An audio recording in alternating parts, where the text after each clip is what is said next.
Hindi class में आप सभी लोगों का स्वागत है। बच्चों, आज हम कक्षा 11 में प्रायश्चित कहानी पढ़ेंगे।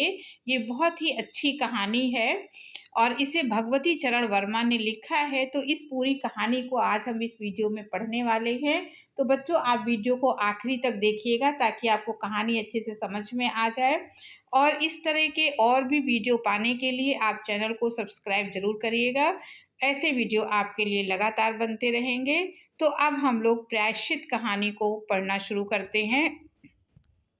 अगर कबरी बिल्ली घर भर में किसी से प्रेम करती थी तो रामू की बहू से, और अगर रामू की बहू घर में किसी से घृणा करती थी तो कबरी बिल्ली से। रामू की बहू 2 महीने हुए मायके से प्रथम बार ससुराल आई थी। पति की प्यारी और सास की दुलारी 14 वर्ष की बालिका। भंडार घर की चाबी उसकी करधनी में लटकने लगी। नौकरों पर उसका हुक्म चलने लगा और रामू की बहू घर में सब कुछ। सास जी ने माला ली और पूजा पाठ में मन लगाया, लेकिन ठहरी 14 वर्ष की बालिका कभी भंडार घर खुला है तो कभी भंडार घर में बैठे बैठे सो गई।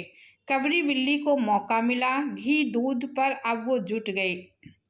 रामू की बहू की जान आफत में और कबरी बिल्ली के छक्के पंजे। रामू की बहू हाड़ी में घी रखते रखते ऊँघ गई और बचा हुआ घी कबरी बिल्ली के पेट में। रामू की बहू दूध ढककर मिश्रानी को जिन्स देने गई और दूध नदारत। अगर बात ये यहीं तक रह जाती तो भी बुरा ना था।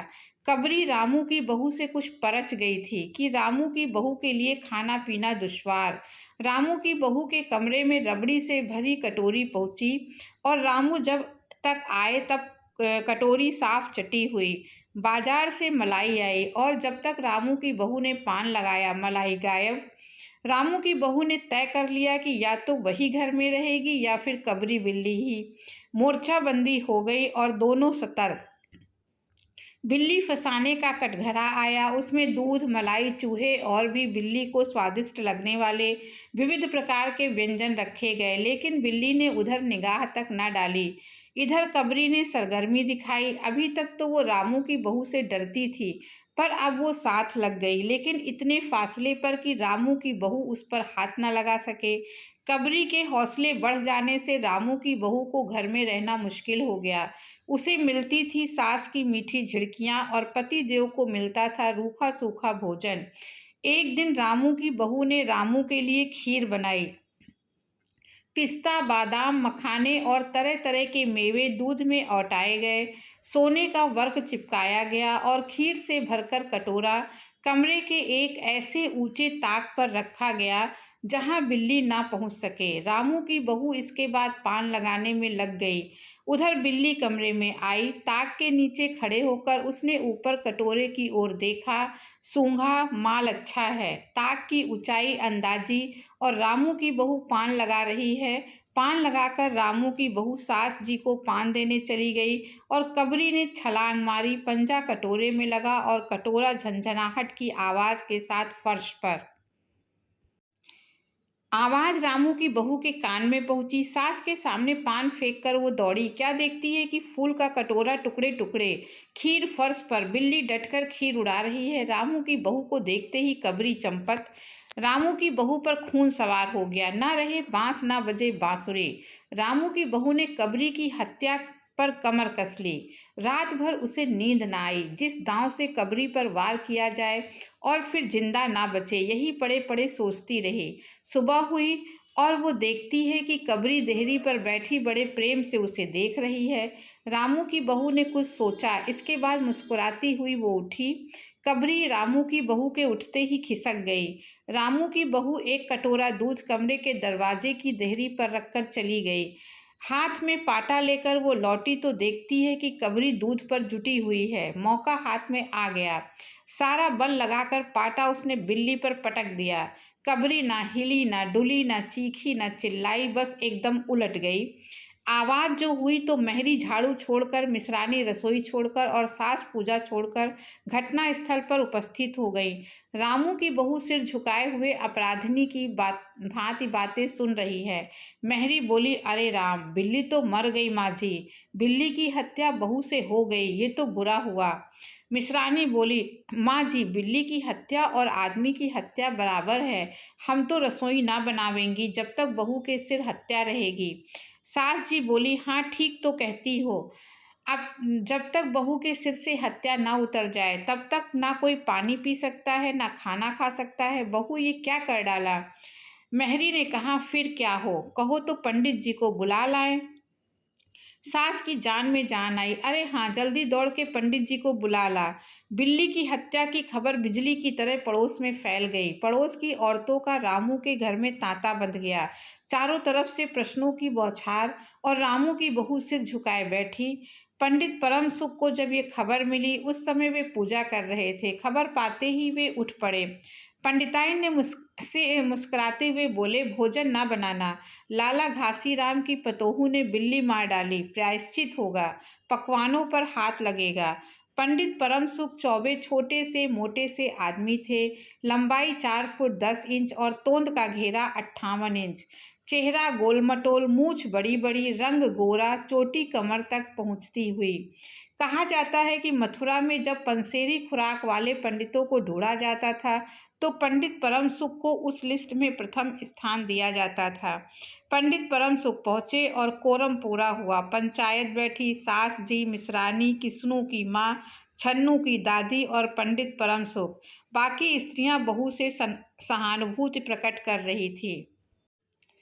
किस्नू की माँ ने कहा, पंडित जी, बिल्ली की हत्या करने से कौन सा नरक मिलता है। पंडित परम सुख ने पत्रा देखते हुए कहा, बिल्ली की हत्या अकेले से तो नरक का नाम नहीं बतलाया जा सकता। ये मुहूर्त जब मालूम हो, जब बिल्ली की हत्या हुई, तब नरक का पता चल सकता है। यही कोई 7 बजे सुबह। मिश्रानी ने कहा। पंडित परम सुख ने पत्रे के पन्ने उल्टे, अक्षरों पर उंगलियां चलाई, मत्थे पर हाथ लगाया और कुछ सोचा। चेहरे पर धुंधलापन आया, माथे पर बल पड़े, नाक कुछ सिकुड़ी और स्वर गंभीर हो गया। हरे कृष्ण, बड़ा बुरा हुआ। प्रातःकाल ब्रह्म मुहूर्त में बिल्ली की हत्या, घोर कुंभी पाक नरक का विधान है। रामू की माँ, ये तो बहुत बड़ा बुरा हुआ। रामू की माँ की आंखों में आंसू आ गए। तो फिर पंडित जी, अब क्या होगा, आप ही बताएं। पंडित परम सुख मुस्कुराए। रामू की माँ, चिंता की कौन सी बात है, हम पुरोहित फिर कौन दिन के लिए हैं। शास्त्रों में प्रायश्चित का विधान है, सो प्रायश्चित से सब कुछ ठीक हो जाएगा। रामू की माँ ने कहा, पंडित जी, उसी लिए तो आपको बुलवाया था। अब आगे बतलाओ कि क्या क्या जाए। यही एक सोने की बिल्ली बनवाकर बहू से दान करवा दी जाए। जब तक बिल्ली ना दे दी जाएगी तब तक तो घर अपवित्र रहेगा। बिल्ली दान देने के बाद 21 दिन का पाठ हो जाए। छन्नू की दादी, हाँ और क्या, पंडित जी ठीक तो कहते हैं। बिल्ली अभी दान दे दी जाए और पाठ फिर हो जाए। रामू की माँ ने कहा, तो पंडित जी, कितने तोले की बिल्ली बनवाई जाए।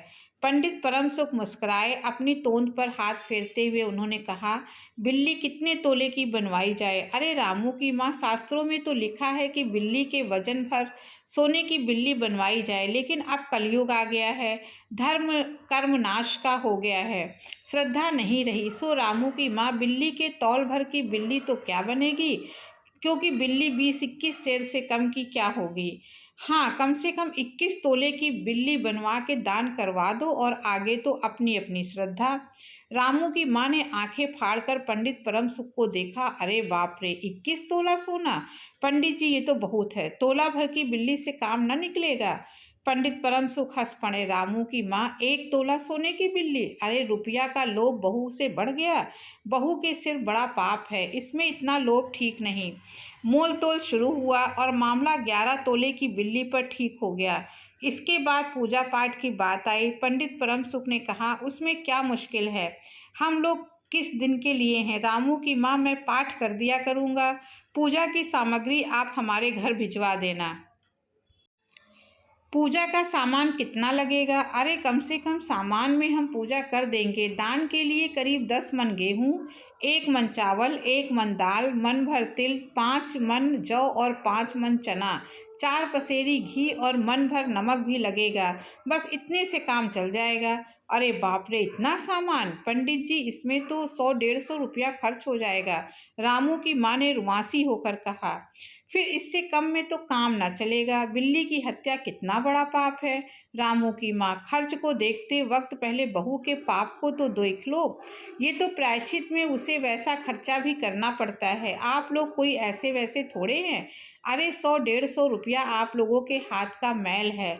पंडित परम सुख की बात से पंच प्रभावित हुए। किस्नू की माँ ने कहा, पंडित जी ठीक तो कहते हैं, बिल्ली की हत्या कोई ऐसा वैसा पाप तो है नहीं। बड़े पाप के लिए बड़ा खर्च भी चाहिए।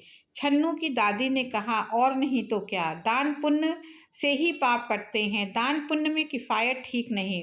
मिश्रानी ने कहा, और फिर माँ जी, आप लोग बड़े आदमी ठहरे, इतना खर्च कौन आप लोगों को अखरेगा। रामू की माँ ने अपने चारों ओर देखा।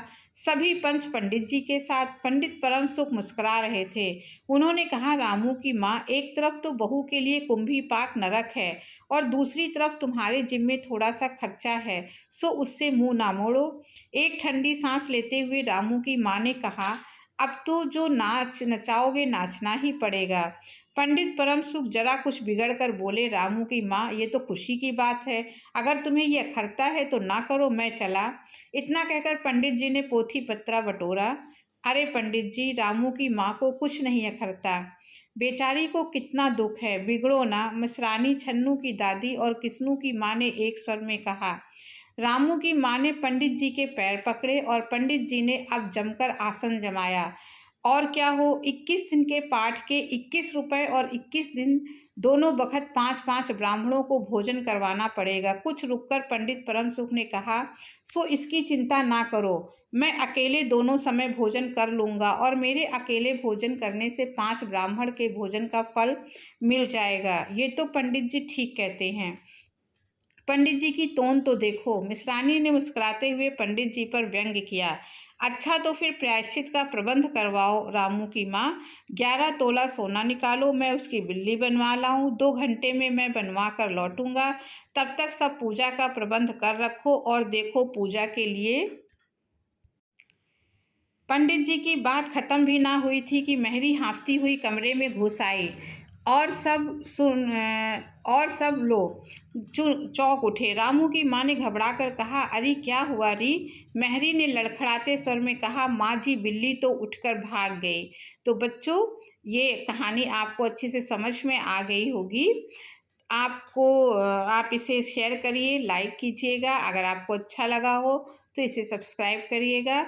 अब अगले वीडियो में फिर किसी टॉपिक के साथ मिलते हैं। तब तक के लिए धन्यवाद।